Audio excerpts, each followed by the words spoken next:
There are literally so many benefits to having a raw vegan diet. We're going to unpack many of those, but even despite all those benefits, I'm having second thoughts. So let's unpack what led me to that and what the conclusion is going to be. But first, I think we're going to need a little smoothie to help keep us hydrated throughout this conversation. Let's do that first.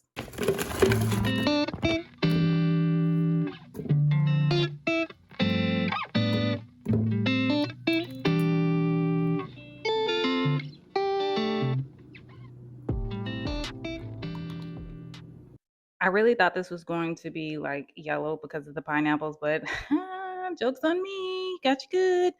But let's taste of it.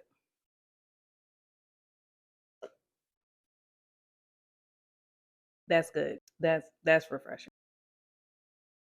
Mm, that'll do. But let's get down to business. So, the benefits of having a raw vegan diet. One of them is that it's more nutrient rich to eat foods raw, especially when considering things like enzymes. So, enzymes are heat sensitive. So, when your food is heated to a certain degree, those enzymes start to deactivate, which requires your stomach to use its natural enzymes a little bit more than necessary. So, it may take a little extra work for your body to digest cooked food than raw food. This is also mainly why raw vegans do not heat their food up past about 117 degrees. This is when that deactivation is getting started. And what about those vitamins? Water soluble vitamins such as vitamin A and vitamin B also lose a lot of its value when the food is heated up. So eat those raw veggies. Another really great benefit, which is probably very well known in this era of pop culture around plant based eating, is that eating plant based foods, whether it's raw or not, is really helping the planet.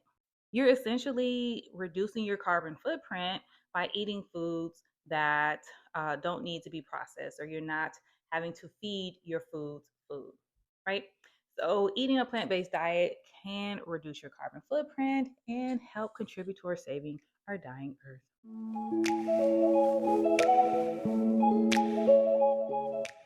Another great benefit comes from an article that I read recently from National Geographic, and it was basically outlining how there's a new population of people having heart attacks. And this population are individuals under the age of 50. To be more specific, they're women of color. The two biggest culprits to this: diet and exercise. This is so important, especially in this ever changing, ever stressful life that we live. It's really important to pay attention to our diet and exercise. And that plant based diet, especially a raw diet, really, really will help out and will help your body manage your stress levels better. In reference to the benefits of having a raw vegan diet, personally, is digestion. My digestive tract is like, yes, thank you. We appreciate this. It's been so great. And I hadn't noticed it until I did a whole day. I took a break from the raw vegan. I took that whole day and ate cooked vegan food. And the next day, I woke up so bloated. My stomach was hurting. I can tell it was not happy at all. That's when I knew, and I retrospectively was able to look back and say, I was really on a good track with this raw vegan stuff. My digestive tract was just happy.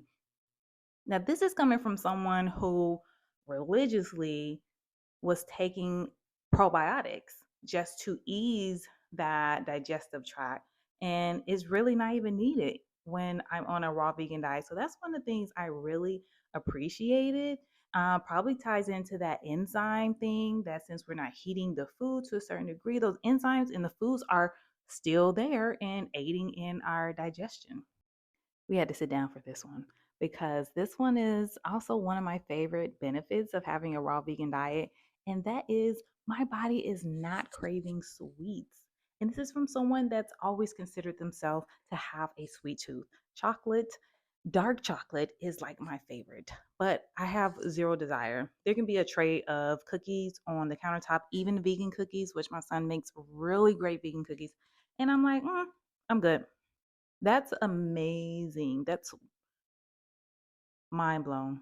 I think these two are related, but also my body does not seem to be able to handle the same level of caffeine. Before I attempted to do a raw vegan diet, I was mainly plant based, but with cooked food, I did about a cup or two of coffee a day. Now I can barely get through one cup, and it's like my body has like recalibrated in its sense of uh, sweetness, sense of caffeine, it's just not there. And I'm talking just a regular K cup with almond milk in it. No extra sweeteners or anything like that. But my body's like, no, you're good. You don't need that. I feel like when you feed it the proper food, it just does what it needs to do. It's just doing it without all this extra assistance that we're putting into our body and not really it's not really good fuel. Now, despite all those great benefits, some of which I'm very excited about, I'm still having second thoughts about staying on this raw vegan journey. And that's mainly because one of the most difficult parts for me on this journey is preparation. It is one of the things that is a high priority if you want to be on a raw vegan diet, preparation, because you can just sit there and eat raw fruits and vegetables, but sometimes you want something a little more. You want a little salad, you want a little roll, you want a little wrap, you want something.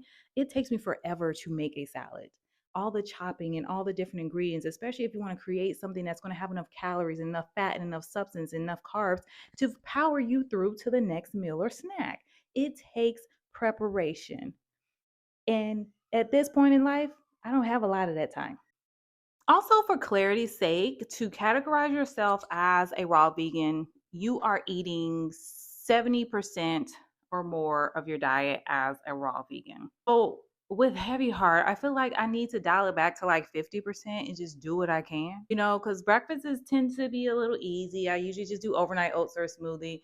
But sometimes when my mornings are crazy with meetings and babies and all that kind of other stuff, I don't have time to prep a raw vegan lunch or dinner. So that is like the hardest part. And you know what? All the raw vegan influencers I follow and see, none of them have kids. None of them have partners of which they share. So their life may be a little bit simpler than mine. They may have a little bit more time and a bigger budget. I am still feeding a family of six, many of which do not care to be raw vegans. So those things really play into factoring in that I may dial it back a little bit, but I still stand by all of the benefits of becoming a raw vegan. And I challenge you to increase your raw intake to benefit from these benefits. Let me know below.